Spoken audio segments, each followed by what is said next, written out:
Friends, I just saw this video a bit ago and I just figured, you know what? I have to do a reaction to this video, bro, because it's just ridiculous. It's this guy again. His name is Salmon Nelson, or whatever.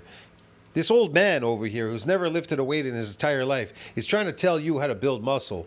Growth starts now. So this fitness, whatever, baloney fake lifting guy, he says, his name, Salmon Nelson says, sorry, Lyle MacDonald. No, sorry, not this guy on the left. That's his name, maybe. I don't know who the fuck names who here. Whatever. Lyle MacDonald's Ultimate Guide to Hypertrophy Training, which is fake, bro. I don't know. I don't even know who the fuck this guy is. I just saw this video pop up. I'm gonna do a video on it. So his name is Lyle MacDonald, right? The old guy here on the right, I believe. I don't know. I'm not really familiar with these crazy people, but whatever. I'm gonna do a video on it.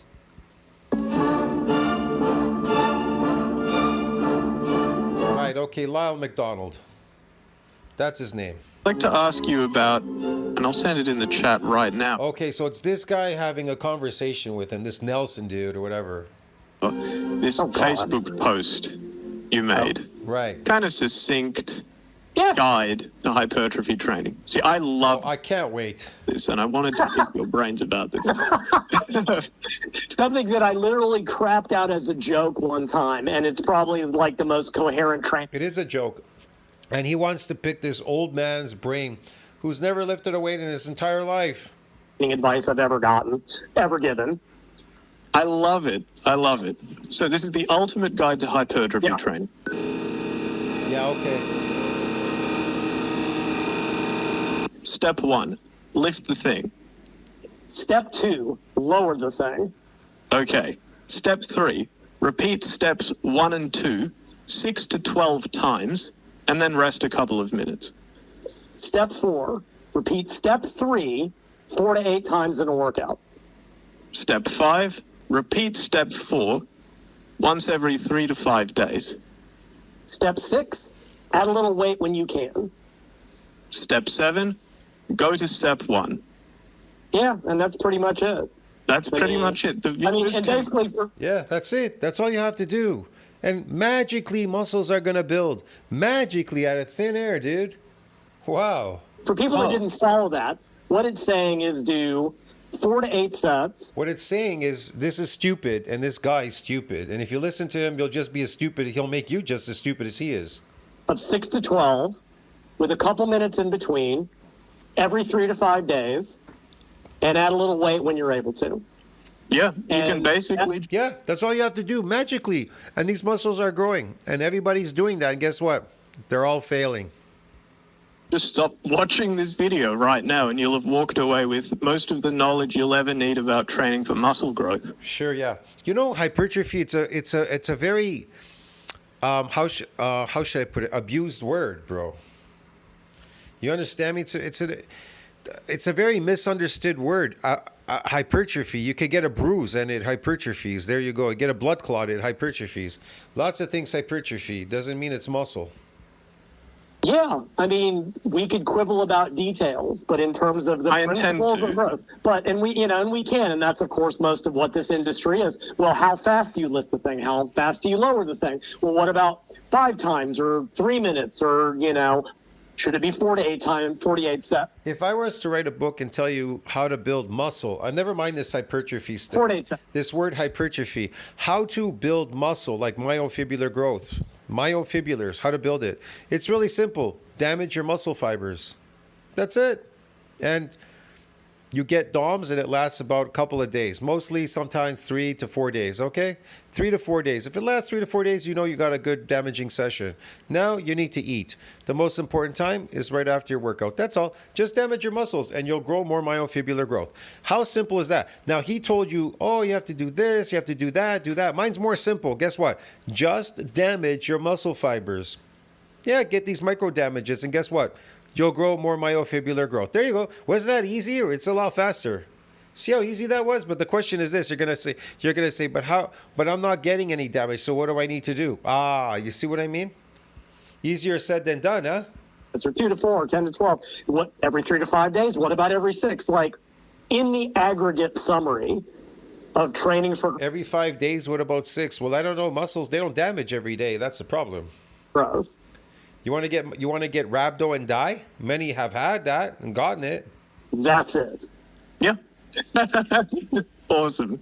Well, having just Yeah, that's it. Muscles are just going to magically grow. That's it.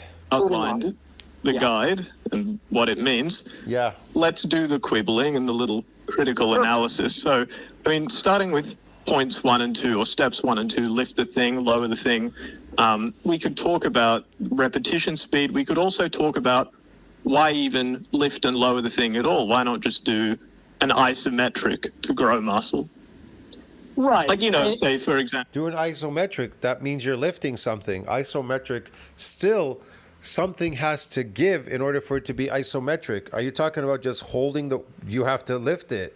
You're talking about just holding a weight isometrically, like completely, like a full body or your arm or your back? Like, what are you talking about exactly? instead of doing lateral raises to grow your side delts, why not just do like the strongman crucifix hold? And it's just, so number 1 and 2 can. Okay, a strongman crucifix hold, yeah. Okay, what about it? You can try that. And it's very taxing, though. Be summarized as perform coupled concentric lifting and eccentric contractions, right? As a generality. Now, there are exceptions. They have done research where doing twice as many concentric contractions gives you the same growth as doing coupled concentric and eccentric. And occasionally they do weird shit where they do eccentric. What are you talking about, man? Of course you're going to get the same thing doing concentric because you're doing a full range of motion, you idiot. Only, and that is the same or better or worse than doing concentric only. And that's all. What? Doing eccentric is doing concentric? What are you talking about? No, it's not. Eccentric, you can load more on the eccentric than you could on the concentric. What are you talking about?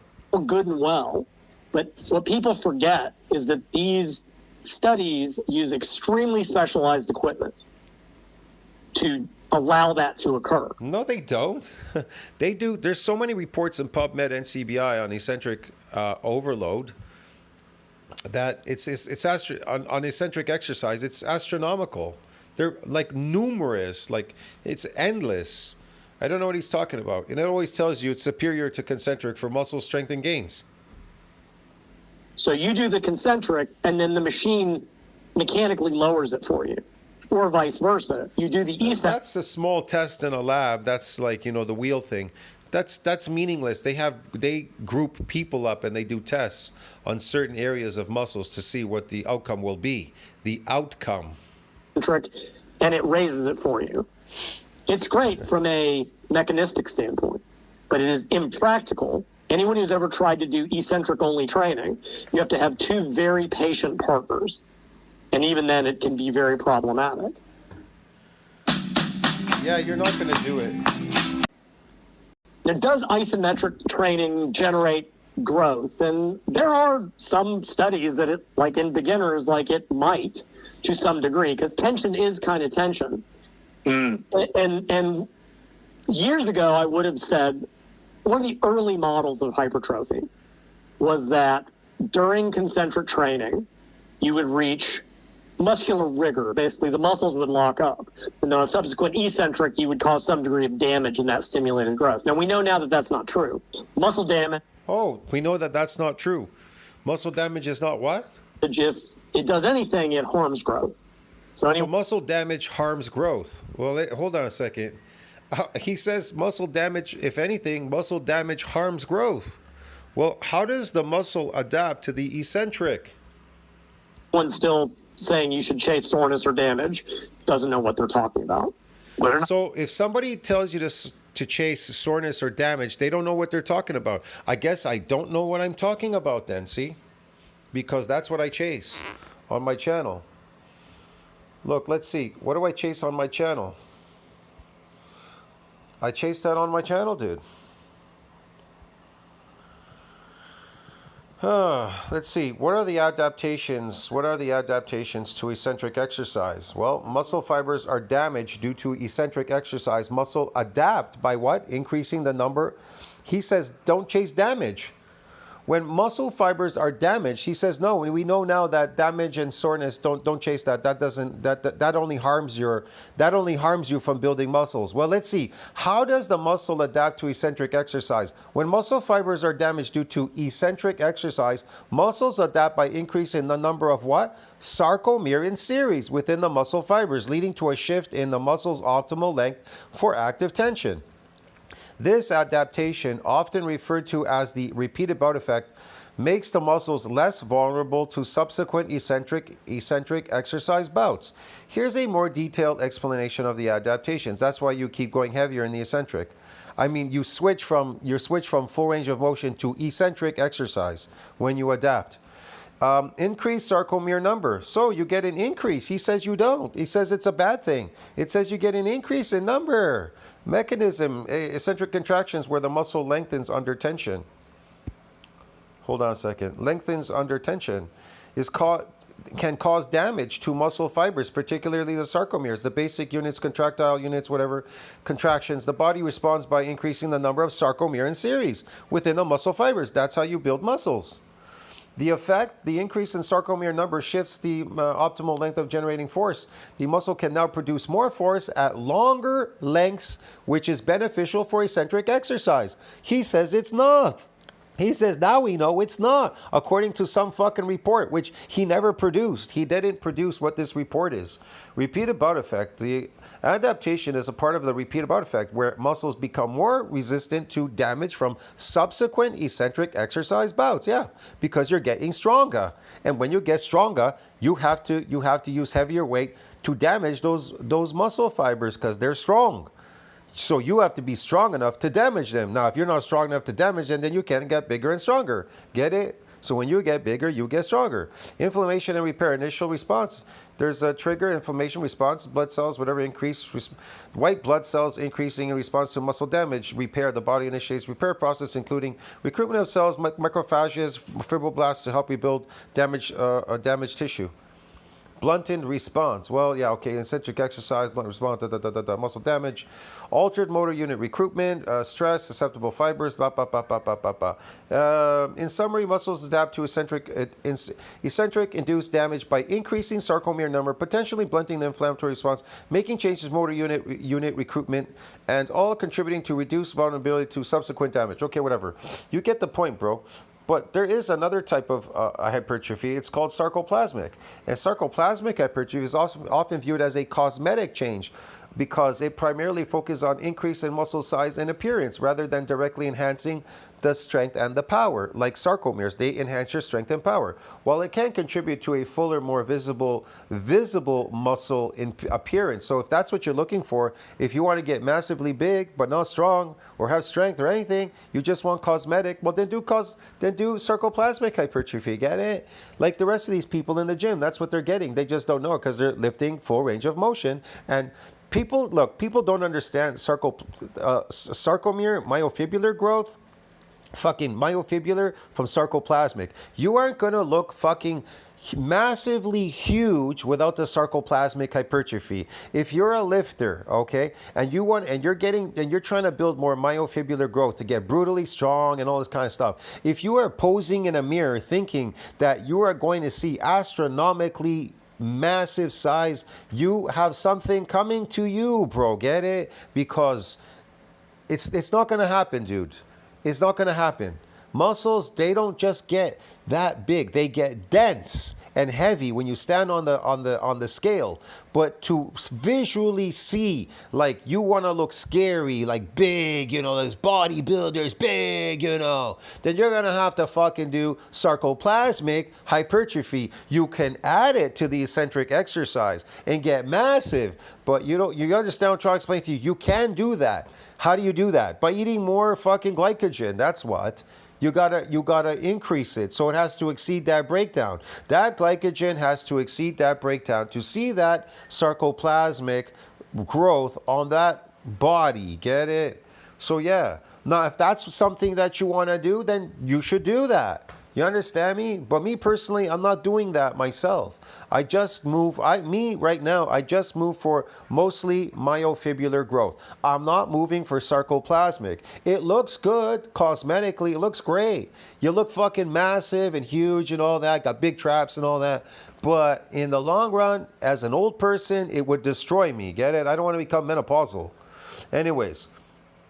So that's what you want to focus. Focus on appearance, then you want sarcoplasmic hypertrophy. It involves an increase in the fluid within muscle cells, but it's artificial muscle growth, okay? So it increases the fluid in muscle cells, including glycogen and water, leading to temporary increase in muscle size. This can contribute to the pumped look, especially during the short after workouts, whatever. It doesn't directly translate to strength. Of course not. All right, so that's what they focus on. It's not for strength athletes, okay? Sarcoplasmic hypertrophy is a type of muscle growth that primarily affects muscle volume and appearance, making it a significant factor for individuals focused on aesthetics. You're focused on aesthetics, but not necessarily for those primarily focused on strength and power. That's why a lot of these guys, they kind of look jacked, like, that's, what do you call it? The fucking calisthenics guy. They look kind of jacked, but a lot of their jackedness too is sarcoplasmic, okay? It's cosmetic, bro, I'm telling you. And those bodybuilders on steroids, it's sarcoplasmic, it's cosmetic. So there you go. Doesn't directly translate to strength, bodybuilding focus. Yeah, sarcoplasmic hypertrophy is the key factor in bodybuilding training, where the focus is often on achieving a larger, more aesthetic physique. So if that's what you're looking for, then do that kind of training, get it? Do full range of motion and eat a lot of glycogen, and this is what you'll get, okay? This aesthetic look, okay, dude? That's what those people are doing. But this guy, he's wrong. What he's talking about, he's wrong. Isometric generate growth? I don't. Like I said, I've looked at the research and there is some stuff. I've never delved into it that much, but yes, isometric also will have some growth because the weight is pulling you down with gravity. If gravity is pulling you down and you're pulling a heavy weight in the opposite direction, there's going to be some tearing in the muscles.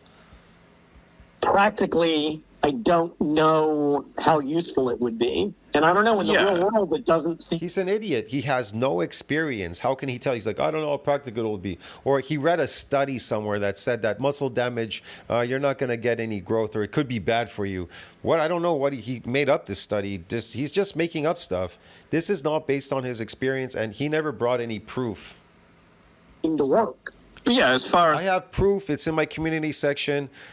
It's superior to concentric exercise, eccentric exercise, which is associated with muscle damage and DOMS. It is superior in every way to concentric lifting for muscle growth. Okay, for adding myofibrillar growth. I'm not talking about sarcoplasmic, but it also is superior for sarcoplasmic eccentric exercise. You understand me? It's 2-in-1. It's more superior than concentric. I know no bodybuilders use isometrics as their primary form of resistance training. I guess they don't, because they're rowing with their arms. If they kept their arms straight, that's isometric, right? And they're rowing with their back and their arm is straight. So the weight is pulling on the arm at the same time where they're doing sets and reps. Get it? Then that would be isometric. Yeah, I mean, if they use it, I mean, a very common bodybuilder technique would be peak contraction. Is in exercises that have tension during peak contraction. Look, they weren't growing when they were lifting conventionally in full range of motion, these people. And then they took steroids and they got a different outcome. What was the different outcome that they got? Sarcoplasmic hypertrophy, because they're still lifting in full range of motion. You get it, dude? They are not building myofibrillar growth. Myofibrillar growth can only grow if the fiber is damaged. No damage, that fucking satellite cell ain't growing jack shit. Get it, dude? Just because you lifted a weight. You hold, you're doing leg extensions. You do an isometric hold at the top and squeeze as hard as possible. You can't do that on a leg press. You can't do that on a hack squat. Power lifters will occasionally do isometric holds throughout the movement to develop very... What are you talking about? Powerlifting, bro, deadlift is isometric. Their arms are straight, pulled out. They're holding onto the weight as they're lifting up. They're going up against gravity. That is isometric. That is an isometric concentric lift. Their legs are concentrically moving up and they're holding the weight. So that would be isometric concentric. And then they drop the weight. There's no eccentric going down. specific angular strength, but that's for strength, not hypertrophy. So Yeah. I don't know. The No, studies, that's not true, bro. That's hypertrophy. You're gonna get some fiber splitting there in the arms, anything in the back area, the trap area, and the arms. When you're moving such astronomically heavy weight against gravity, it's pulling down. It's going. The gravity's still pulling the weight down. It's pulling your arms down and everything. So you're gonna get some fiber splitting there. They do, not a lot. They adapt eventually. They don't get so much. They get something. You know what I mean? They're gonna get something there. notwithstanding, it just doesn't seem to work. Right. So your reason. best bet is It does work. Trust me, it does work. If your arm is holding an astronomically heavy weight and it's pulling on the cable machine, you're doing the full stack, but you're rowing your shoulder area, but your back area with it, but your arm is completely straight and it's pulling. Believe me, you're going to feel tearing in that arm, bro. You're going to feel that isometric, that weight is pulling on your arm like crazy. It's causing some fiber splitting. likely to do full repetitions that involve both a raising and a lowering. And a lot of that's just practical. In most exercises, that's going to be the case. Like there are exceptions. In some cases, we would reverse that. On a leg press, you lower the thing and then you lift the thing. Sure, yeah. For example, depending on the style of leg press, right? Deadlifts are a rare exception where powerlifters will lift the thing and then drop the thing. You know, Olympic lifters as well. And I mean, and that's probably, a good example. Olympic lifting does not build muscle. That's a lie. Olympic lifting builds muscle. They have far by exceeded. They have built muscle because a lot of their exercises are eccentric. You're just not really realizing it. Even their squats are frontal squats. They're eccentric. They're eccentric, bro. They get damaged and they're growing. Trust me. It's eccentric and they're growing. They're getting growth. And even if it's stretching, even if, let's say they're doing multiple stretches, they're still going to get some growth even in the stretching itself. It's not going to be as much as in the damage as if they were getting micro damages. If there's no micro damages, they're still stretching that fiber, and that fiber has to compensate by doing what? By increasing the fiber count in series, because the stretch is astronomical. So it must compensate with sarcomere in series. So then you're able to exude higher forces in lengthening positions. You understand me? In a lengthened position, you're able to exude more force production. So if you squat concentrically, you cannot exude more force production if you try to do the same weight in the eccentric, because you're weak. You never trained for it. But if you trained in the eccentric, going all the way down and exuding that force in a lengthened position outward, you're going to have more force production. It's kind of obvious. Duh. Doesn't, because of the nature of the sport. It's pure concentric and it still doesn't work. No, it's not. It's not pure concentric. He's a liar. Olympic lifting is eccentric. There's some concentric, but most of it is eccentric in Olympic lifting, unlike powerlifting is concentric. Boy, this guy is dumb, man. As for tempo, it is generally agreed that the right tempo for bodybuilding training is to perform an explosive concentric or raising action and a slow and controlled eccentric or low. No, it's not. In bodybuilding, they're adapted to their exercises, so it turns out to be sarcoplasmic training. You understand me? That's why they have that thing in PubMed, 6 weeks of training, sarcoplasmic. They did high volume resistance training. And what was it? Sarcoplasmic. Get it? It was mostly sarcoplasmic.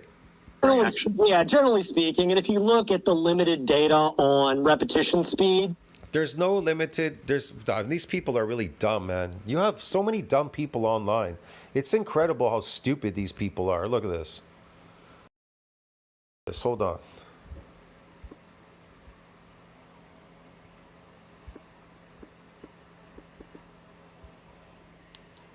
Right here, it even tells you in PubMed, dude. See? Muscle fiber hypertrophy in response to 6 weeks of high volume resistance training in trained young men is largely attributed to what? To sarcoplasmic hypertrophy. So how do you know if you're getting myofibrillar growth as opposed to sarcoplasmic? It's easy. You're doing full range of motion. You're lifting in a full range of motion. Your eccentric is adapted. It's now become sarcoplasmic hypertrophy, and you're coming in often to the gym, okay? It turns out to be sarcoplasmic, and you get something called the pump. In eccentric training, we can get a pump, but we mostly get DOMs. We get muscle damage, and we get DOMs the rest of the week. So we don't get that. We don't get sarcoplasmic. We don't get the pump. We're not just getting the pump in sarcoplasmic hypertrophy. It's totally different training. These are totally different training, what you're training for. This would be what we call cosmetic, and the other one is strength training. So bodybuilding really is strength training because it's a carryover to every sport. It's a carryover for sports. Real bodybuilding is based on eccentric training, carry over to sports. Now, the fake bodybuilding is based on sarcoplasmic hypertrophy. It is a cosmetic look, what they're doing on stage. And so with steroids, it gives you even a better cosmetic look. You understand me? It gives you a better cosmetic look.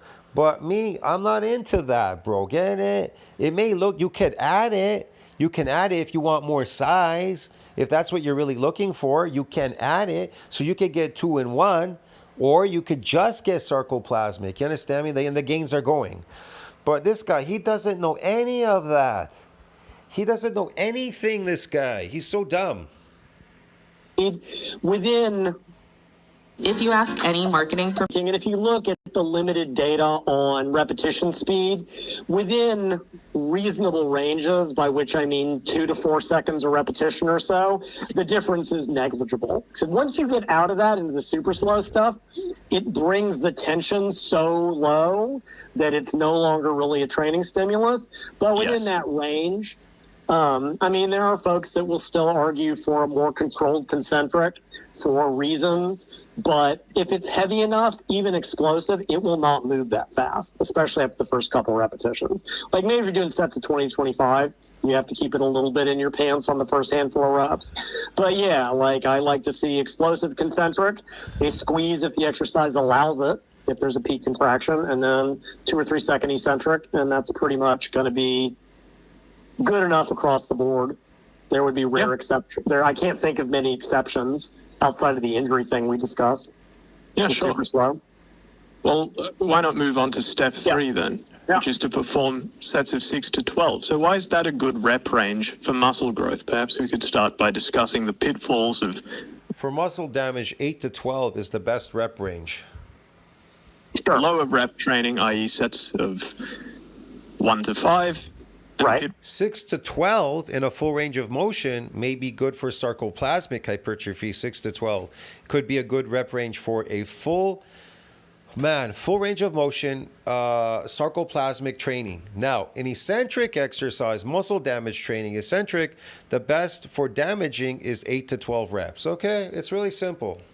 Falls of higher rep training, i.e. sets of, 13 plus. Yeah. So back in the day, right, and I don't remember when, I've written this multiple times over the years whenever someone's like, and I'll just repeat that. So the hypertrophy zone was always 8 to 12. All kinds of textbooks would state, this is scientifically proven to be the hypertrophy zone, but there was never a reference. Or if there was a reference, it was to another book. Okay. There was never any original data to support that repetition range. Now I have a There's no data to support that repetition range. You don't need data, man. People have experience already. I have enough experience to know what it's going to get me, all right? So in the earliest days of lifting, this came out of DeLorme's work in the 50s. You did 3 sets of 10. That was you still see this all the time. 3 sets of 10 for beginners. Even what I read from the heavy duty for women, 1 set, just sets of 10. Why? Probably that's why, because we can count to 10. No, I'm like dead serious. It's a nice even number. 9 sucks, 11 sucks. No, because originally what caused the damage was a good rep range of 10. That's why.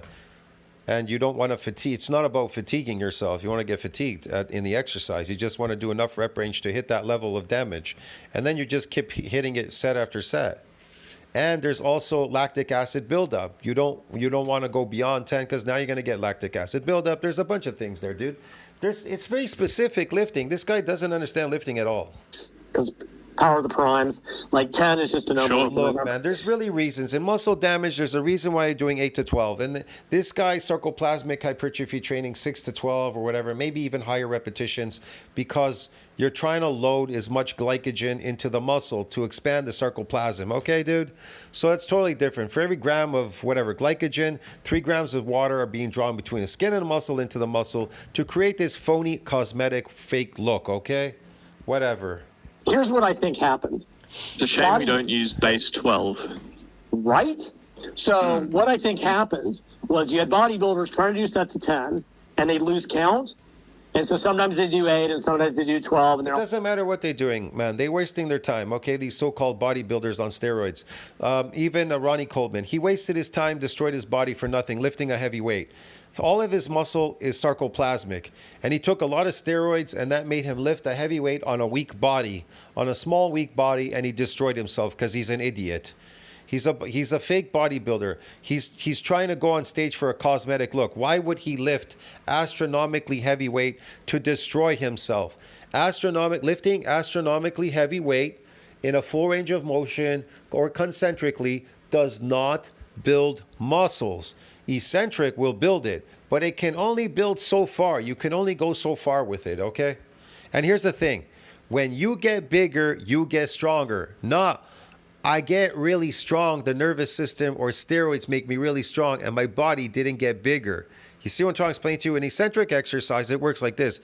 You get bigger, then you get stronger, and so you don't get damaged, okay? Like you don't get injured. You don't get injuries or fall apart or get a crippled spine or legs or joints or anything like that from eccentric exercise, because the strength and your body and the mass go together. But if one goes without the other, lifting concentrically, and you just get stronger concentrically, but you didn't get physically stronger building muscle, you're going to be fucked. Get it, man? Like 8 to 12. That's like I'm not saying that's true, but I can See, 8 to 12, but that's for muscle damage. 8 to 12. come up with no better explanation. Sure. Or maybe they're aiming for 10 and they fall short. Yeah, I mean, if you anyone that's ever trained, there's a reason I prefer low repetitions, because I cannot count that high without losing. I will lose track. There are practical considerations. 5 is I'm pretty good up to 5. The time you get up to 8, good luck. The beauty is if you ever train people hands-on, when it gets heavy, they count for you. Because I'll be just like 7, they're like, it's 8. Like, they know. All right, I can't take any more of this video. This is too long. It's like 2 hours and something, 3 hours long. It's a waste of time. He's just going to waste your time. I'll see you in the next video. Tell us what you think about that. Like, subscribe, support the channel. See you in the next one, bro. I told you, it's people like these that ruin everything for everybody, giving out misinformation. This guy pumps out misinformation. He has no experience. He's never done it on his own. He wouldn't know. So he can't give you real life information. He can't train you. He can't train you. He can't do anything. You will fail like everybody else out there because all of you are stupid, following these stupid people. See you in the next one. Ciao.